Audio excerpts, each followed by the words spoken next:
Assalamualaikum warahmatullahi wabarakatuh. Apa kabar kalian hari ini? Semoga selalu dalam keadaan sehat dan tetap semangat. Di video kali ini kita akan belajar mengenai teks drama. Mendalami unsur-unsur drama. Karakteristik drama. Karakteristik drama yang pertama yaitu drama berupa cerita. Isi yang disampaikan dalam teks drama merupakan cerita-cerita yang diambil dari kehidupan nyata. Dengan kata lain, drama merupakan pencerminan dari kehidupan nyata. Karakteristik yang kedua, drama berbentuk dialog. Dalam penyampaiannya, teks drama disampaikan melalui dialog-dialog antar tokoh. Karakteristik yang ketiga, yaitu drama bertujuan untuk dipentaskan. Jadi, drama tidak hanya sekedar sebuah teks yang berisi dialog-dialog antar tokoh, tapi teks atau naskah dialog itu diimplementasikan ke dalam sebuah pementasan. Istilah-istilah yang merujuk pada pengertian drama tradisional masyarakat. Yang pertama yaitu istilah yang sering kita dengar, sandiwara. Istilah sandiwara diciptakan oleh Mangkunegara ke-7. Berasal dari kata bahasa Jawa yaitu sandi yang berarti rahasia dan warah yang berarti pengajaran.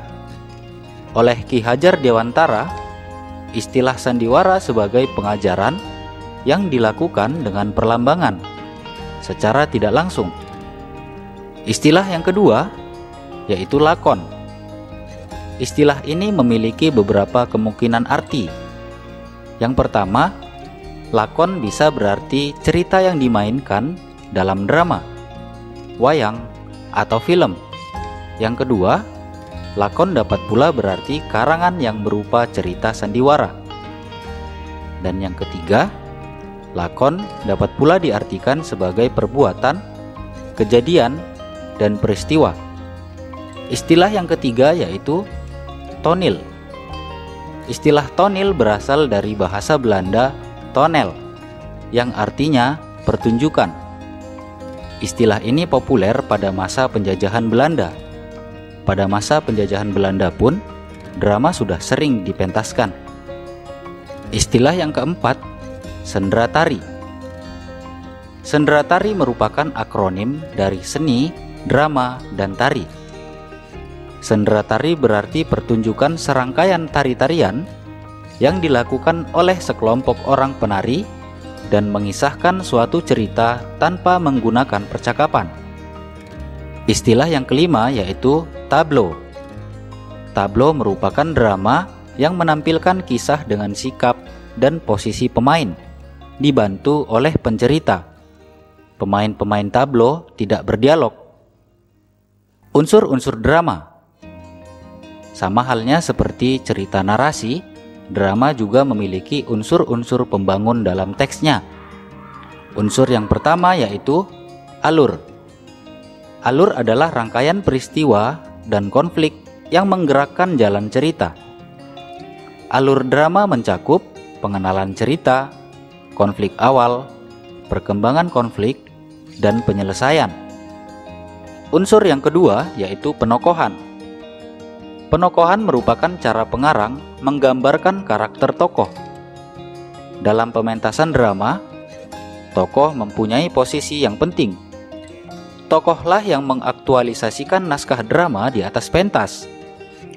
Tokoh yang didukung oleh latar peristiwa dan aspek-aspek lainnya akan menampilkan cerita dan pesan-pesan yang ingin disampaikan. Berdasarkan perannya, tokoh terbagi atas tokoh utama dan tokoh pembantu. Tokoh utama adalah tokoh yang menjadi sentral cerita dalam pementasan drama. Sedangkan tokoh pembantu adalah tokoh yang dilibatkan atau dimunculkan untuk mendukung jalan cerita dan memiliki kaitan dengan tokoh utama. Berdasarkan perwatakannya, tokoh dan perannya dalam pementasan drama terdiri atas 4 macam. Yang pertama, tokoh berkembang. Tokoh berkembang merupakan tokoh yang mengalami perkembangan nasib atau watak selama pertunjukan. Yang kedua, tokoh pembantu. Tokoh pembantu yaitu tokoh yang diperbantukan untuk menyertai, melayani, atau mendukung kehadiran tokoh utama. Yang ketiga, tokoh statis. Tokoh statis merupakan tokoh yang tidak mengalami perubahan karakter dari awal hingga akhir dalam suatu drama. Yang keempat, tokoh serbabisa. Tokoh serbabisa merupakan tokoh yang dapat berperan sebagai tokoh lain. Unsur yang ketiga yaitu dialog. 3 elemen yang tidak boleh dilupakan dalam dialog adalah tokoh, wawancang, dan keramagung. Tokoh merupakan pelaku yang mempunyai peran lebih dibandingkan pelaku-pelaku lain. Sifatnya bisa protagonis atau antagonis. Yang kedua, wawancang. Wawancang merupakan dialog atau percakapan yang harus diucapkan oleh tokoh cerita. Dan kramagung merupakan petunjuk perilaku, tindakan, atau perbuatan yang harus dilakukan oleh tokoh. Nah, berikut contoh kramagung. Biasanya kramagung ini ditulis sebagai petunjuk lakuan. Misalnya, sambil memegang kepala, Restu berpikir bagaimana cara memecahkan masalah yang sedang ia hadapi. Ini petunjuk lakuan atau kramagung. Dengan adanya petunjuk lakuan ini, berarti tokoh harus memegang kepala seolah-olah berpikir bagaimana cara memecahkan masalah yang sedang ia hadapi. Unsur yang keempat yaitu latar. Latar adalah keterangan mengenai ruang dan waktu.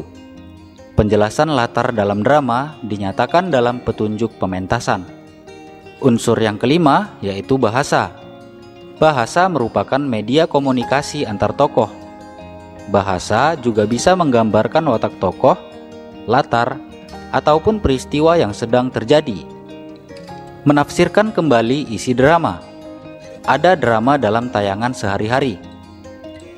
Ketika menikmati tayangan film, kita tidak sekadar memperoleh hiburan, kita pun dapat memperoleh sejumlah pelajaran hidup yang dapat pula kita terapkan dalam kehidupan sehari-hari.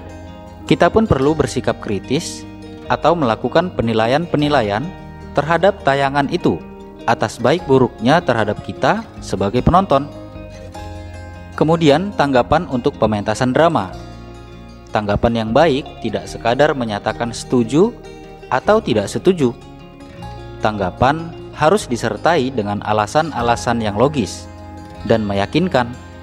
Selain itu, tanggapan hendaknya menggunakan kata-kata santun yang tidak boleh menyinggung perasaan orang lain. Demikian untuk video kali ini. Semoga bermanfaat. Terima kasih. Assalamualaikum warahmatullahi wabarakatuh.